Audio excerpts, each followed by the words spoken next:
The streams in York County, a lot of times they look healthy, but when you look at the actual listing of impaired streams and you map them out, you can see that approximately 3/4 of the streams are what they call impaired or polluted. When you look also at what some of the water standard requirements are that municipalities in York County have to meet to bring those waters up to a clean status or non-polluted, unimpaired, it's very expensive. And so we were trying to come up with a way that the municipalities in York County could meet their water quality standards, make our waters cleaner for our community, and do it in a really cost-effective way. So we look at things in a very isolated way. We have the agricultural practices and how they're impacting our water. We have our suburban development and how the runoff is impacting our water. What we're trying to do is take a more holistic look at how we can achieve our water quality goals without looking at things in individual sectors. So the municipalities that are within the urbanized area have a very specific permit requirement. They have a municipal separate storm sewer system permit, or an MS4 permit for short, and they have about a half a dozen requirements, but they also have to do a plan that shows specifically what are they going to do to clean up the waterways in their community. So they have to know where their waterways are they impaired, and come up with a list of projects that they're specifically going to construct to clean up the water that's running off into their streams.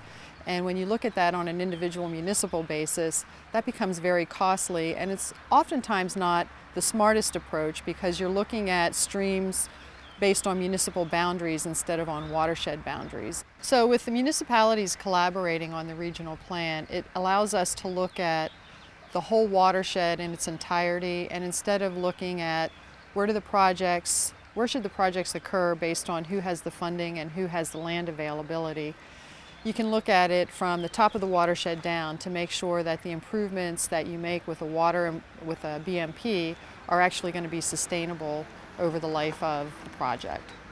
So the York County Planning Commission has a vested interest in making sure that we're doing things smart with our planning.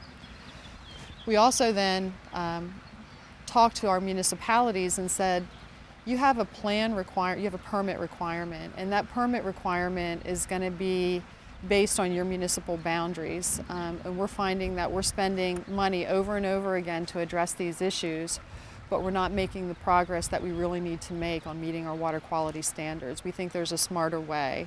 So the County Planning Commission invited the municipalities to learn more about how we can achieve the same goals through a collaborative process. One of the other drivers in our community on why we're so concerned about our water quality is making sure that our floodplains are protected. We have a lot of repetitive flooding on our roadways.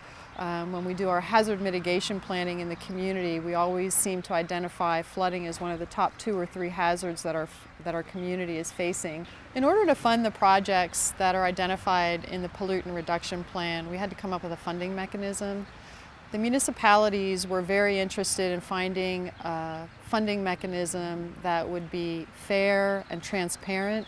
What we ultimately decided on is a formula that looks at the linear miles of impaired stream within your municipality, your population based on the 2010 census, and then your acres of impervious coverage. And those 3 factors were used in a formula that was agreed upon by all the municipalities to be the fairest way to assess a funding amount for each municipality to contribute towards the cost of the projects. A lot of the projects are funded through a combination of funding. There's very few projects that have one single source of funding. So the consortium funding through the pollutant reduction plan is very helpful in that it provides match for other grant funds. To develop the pollutant reduction plan, it took approximately a year. The start of the plan really began when we invited all the municipalities to a meeting and asked them if they wanted to even participate in a collaborative plan. Once we got the list of all of the municipalities that wanted to participate, we took them through a step-by-step process that included identifying what are the projects that they already have going on in their municipality and evaluating whether those projects would get us close to our permit requirement goals. And if we were short, then we went back to the municipalities and asked for them to provide additional projects they thought they could be undertaking throughout the life of the permit. We further analyzed those projects and felt like we had a good project mix that would get us to our goal. We had to do a lot of calculations and proofing that. But once we got the numbers, we had to write all of that up in a plan, take it through a public comment process, and take it through a public hearing, and then submit it to DEP and wait for final approval from them. Since the plan was adopted, 11 projects have been completed. Just shy of 200,000 pounds of sediment have been removed from our streams on an annual basis. And with $200,000 of consortium funding, $2 million of grant funding have been leveraged to construct these projects in our community. When we pulled our municipalities together, what we realized is that if we all have kind of a common issue that we're trying to address, it's the same for everybody. Everybody has the same requirement. So that sense of we're all in this together to try and meet this requirement, we all have the same burden upon us, was really helpful. The other thing that municipalities realized is that the idea of coming up with a common funding source was actually one of the easier things that we were able to agree upon. The other thing that worked well for us is because we were doing a collaborative effort, we were able to attract the interest of other partners that are typically not at the table with municipalities on these projects.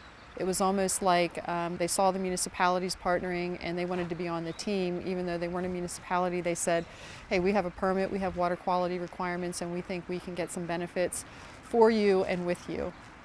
I think one of the things that was helpful is having a key agency. The County Planning Commission in York County worked for us, but it doesn't have to be a county planning agency. It could be a conservation district. It could be a stakeholder group, a water conservation group, a river keeper position. But just having somebody to lead the effort, having a single kind of point of contact for all of the issues, questions to be funneled through, it's really helpful to have that one agency or entity being the lead role.